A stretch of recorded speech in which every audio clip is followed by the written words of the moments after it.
Hello everyone, good morning, good afternoon, good evening, dependendo do horário que vocês estão aí assistindo. Teacher Adriele está aqui em mais uma aula para vocês. E na aula de hoje nós vamos aprender, gente, sobre o Simple Past, né, ou Past Simple, né, o nosso passado simples do inglês, né. Nós já vimos os dois tempos referentes ao presente, né, que é o presente simples e o continuous, e agora nós vamos ver o passado simples, e depois a gente vai ver também os outros tempos passados.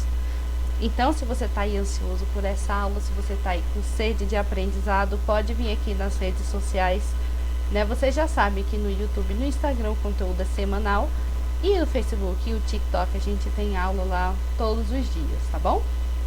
Então, gente, vamos aprender o que é o Simple Past. O Simple Past, gente, como vocês estão vendo aí, ele é dividido em três partes, né? A gente tem o to be, né? A parte do Simple Past que se refere ao to be, que funciona diferente dos outros verbos. E depois a gente tem aí também a divisão entre verbos que são regulares e verbos que são irregulares. Então, vamos dar uma olhadinha neles, pessoal. Primeiro, vamos aprender como que a gente usa o passado simples, né? Quando é que o passado simples pode ser usado? Primeiro, ele é usado para falar apenas de ações que começaram no passado e terminaram no passado, né? Quando a gente for falar da nossa ação, ela já precisa estar terminada no tempo da fala, tá? Tem que estar completamente finalizada. Olha o exemplo aí, ó. I was vaccinated last week, né? Então, eu fui vacinada na semana passada. Significa que a minha vacinação já foi, né? Semana passada já terminou mesmo, então hoje está mais do que finalizado.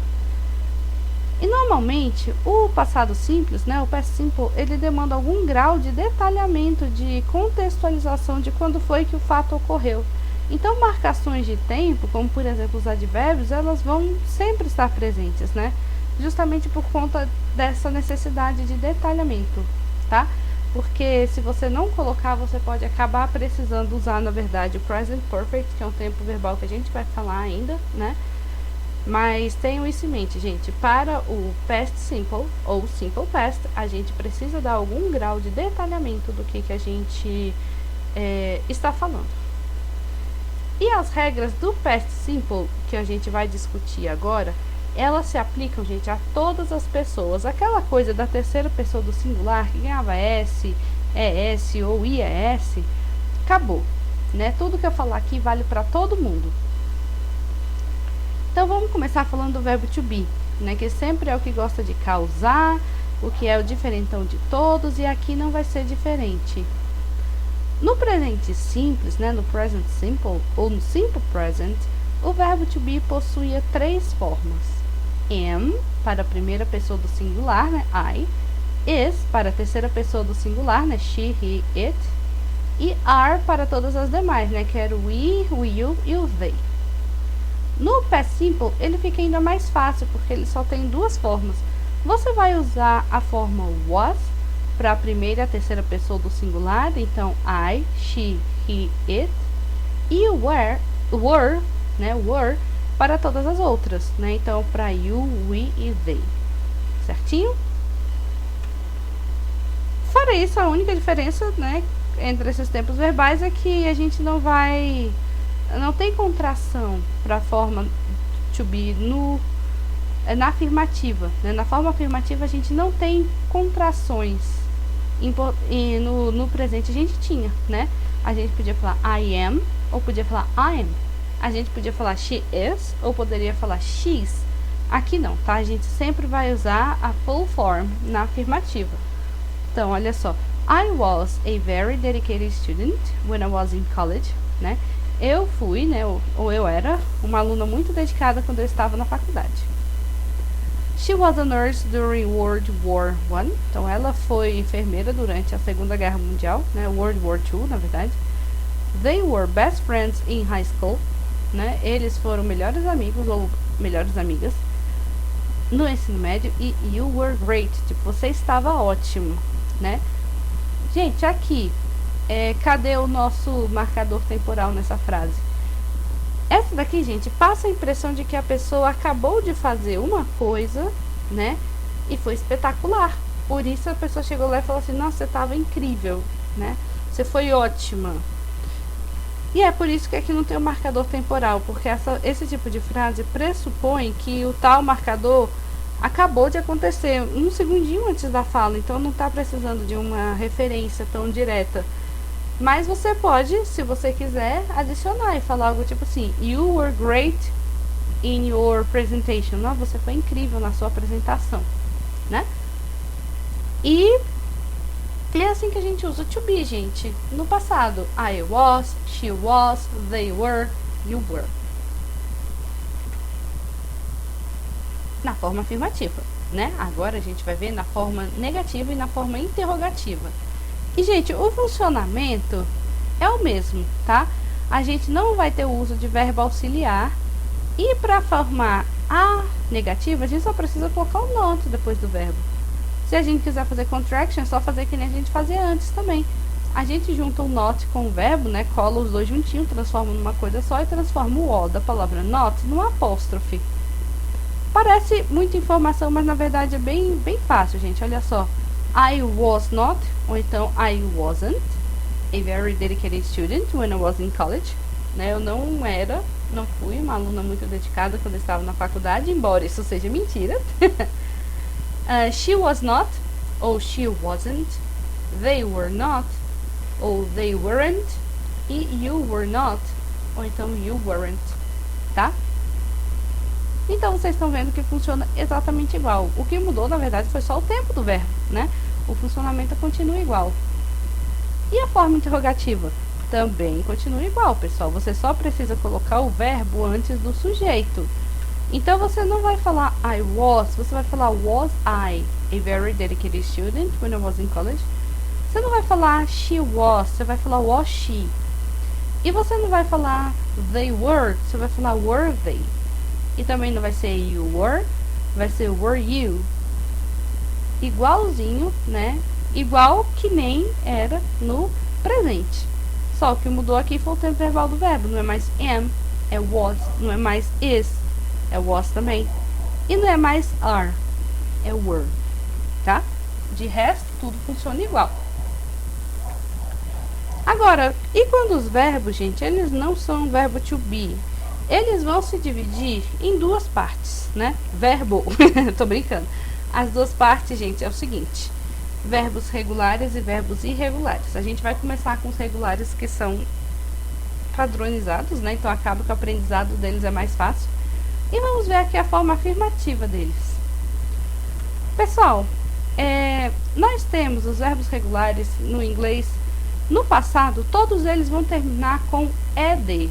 Tá? Todos eles vão terminar com ed. Só que, se o seu verbo no presente já termina com e, você não vai acrescentar um outro e. Você só vai acrescentar o d. Por exemplo, o verbo live vira lived. O verbo like vira liked. Ele terminou com ed, mas ele já tinha a letra e, então ele só precisou, abrir aspas, comprar a letra d, né? Agora, os verbos que terminam com CVC, eles precisam ganhar um ed. Mas antes deles ganharem o ed, eles vão dobrar a última consoante deles, porque essa é a regra do CVC, né? Sempre antes da gente fazer a alteração que a gente quer, a gente precisa dobrar a última consoante. Então, por exemplo, o verbo stop, que vira stopped, e o verbo travel, que vira traveled, né? Os dois aí com CVC, e nós temos aí a duplicata da última consoante, no caso o P e o L. Os verbos, gente, que terminam em consoante mais Y, não acontece o mesmo do que acontece sempre. Eles vão perder o Y e no lugar deles vai vir IAD, né? Então, por exemplo, o verbo study vira studied e o verbo cry vira cried. Se o seu verbo não se encaixa em nenhuma dessas regras que a gente já viu, mas ele é regular, então ele só vai ganhar o ED mesmo. Tipo o verbo watch, que vira watched, e o verbo play, que vira played, né? Então aqui nós temos alguns exemplos. I traveled a lot in 2020 or 2020. She studied hard for the test. They lived with friends in the USA. You played the piano yesterday. Tá aí os nossos verbos. Travel, studied, lived, played. Na forma, gente, negativa e na forma interrogativa, a gente vai ter ainda da mesma forma que funcionava no presente.